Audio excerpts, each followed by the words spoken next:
বাগান করার শখ ভাবছেন কিভাবে শুরু করবেন? মাটি, টব, সার নিয়ে চিন্তা? কেমন ভাবেই বা যত্ন করবেন? দেখুন এই প্রতিবেদনটি। পর্যাপ্ত জায়গার বা জমির অভাবে অনেকেরই গাছ লাগানো বা পরিচর্যার কাজে আসে অনীহা, দুশ্চিন্তা। ইচ্ছে থাকলেও স্বাদ পূরণ হয় না। কেউ কেউ আবার বাড়ির বারান্দায়, ছাদে বা জানালায় টবে গাছ লাগিয়েই দুধের স্বাদ ঘোলে মেটান। কিন্তু প্রশ্ন হচ্ছে, যারা এভাবে ব্যালকনি, ছাদ বা জানালায় টবের মধ্যে গাছ লাগান, তারা অনেকেই কোনো সময়ের সঠিক পরিচর্যা কিভাবে করবেন তা বুঝে উঠতে পারেন না। বিশেষত গরমের মরশুমে সব থেকে মুশকিলে পড়েন তারা। তাই সেই সমস্ত মানুষদের জন্যই আজকের এই প্রতিবেদন। নিয়ম করে গাছের শুকনো পাতা ছেঁটে ফেলুন, কারণ যে অংশটা শুকনো বা যে পাতাগুলো শুকনো গাছ সেখানে বেশি করে পুষ্টি পৌঁছে দেওয়ার চেষ্টা করবে। সমস্ত গাছের পাতা বড়, সেগুলিকে গ্রীষ্মকালের ঘরের মধ্যে এমন জায়গায় রাখুন যেখানে তীব্র রোদ পড়বে না, কারণ বড় পাতা যুক্ত গাছে সুস্থ থাকতে বেশি আর্দ্রতার প্রয়োজন হয়।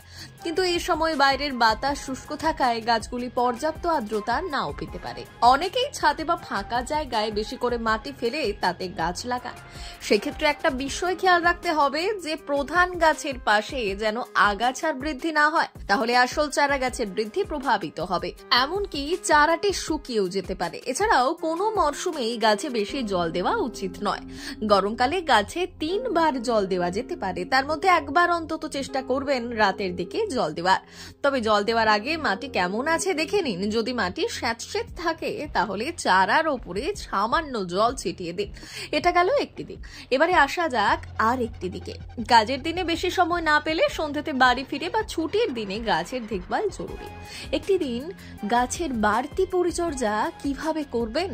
অন্তত একদিন ঘরের ভেতরে রাখা গাছ, সাধারণত অল্প যত্ন সূর্যালোকে বেড়ে ওঠা গাছগুলিকে অন্তত 2 থেকে 3 ঘন্টা জানালার পাশে আলো হাওয়ায় রাখা দরকার। এই দিনটিতে ভালোভাবে গাছগুলি পরীক্ষা করে দেখে নিন তাদের স্বাস্থ্য ঠিক আছে কিনা। প্রয়োজনে তাদের অবস্থান বদল করে উপযুক্ত আলো হাওয়ার ব্যবস্থা করতে হবে।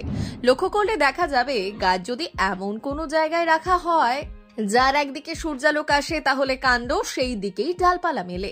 এক্ষেত্রে সপ্তাহ অন্তর টবের অবস্থান এদিক ওদিক করলে বা টবটি ঘুরিয়ে দিলে গাছ সব দিকে সমানভাবে বাড়বে। গাছের বেড়ে ওঠার জন্য খাবার লাগে। টবের বা গাছের গোড়ার মাটি মাঝে মধ্যেই আলগা করে দিলে আলো হাওয়া চলাচল ভালো হয়। প্রয়োজন মতো সার দেওয়ার দরকার পড়ে। সপ্তাহ শেষে গাছের খেয়াল রাখার সময় দেখে নেওয়া প্রয়োজন সার দিতে হবে কিনা। আর সবকিছুর আগে যেটা দেখবেন, যে গাছই লাগান না কেন বীজ যেন পোকা মুক্ত হয়, কারণ বীজে পোকা থাকলে তা থেকে গাছ তো হবেই না, উল্টে সেই পোকা অন্য গাছেরও ক্ষতি করতে পারে। একই সঙ্গে পোকার হাত থেকে গাছকে বাঁচাতে নিম তেলও স্প্রে করতে পারেন। টবে রাখা গাছের চারপাশে রঙিন পাথর ঘিরে রাখুন। লতানো গাছগুলো পাটের শিকেই ঝুলতে দিন। অনেক সময় গাছের পাতা হলুদ হয়ে আসে, তখন এই হলুদ বা পচা পাতা বা বিবর্ণ পাতা গাছে জমিয়ে রাখবেন না, ফেলে দিন। এসব পদ্ধতি অনুসরণ করলে ইনডোর প্ল্যান্ট বা আউটডোর প্ল্যান্ট ভালো থাকবে সবাই। এসি লাগানো ঘরে ক্যাকটাস জাতীয় গাছ রাখলে ঘন তাপমাত্রার পরিবর্তন গাছের ক্ষতি করে, তাই সেদিকেও নজর দিন। আসলে যতই শখের ব্যাপার বলুন, গাছ হোক বা পোষ্য, একটু যত্ন আত্মি সবারই লাগে। ব্যুরো রিপোর্ট, ভুবন গ্রাম সংবাদ।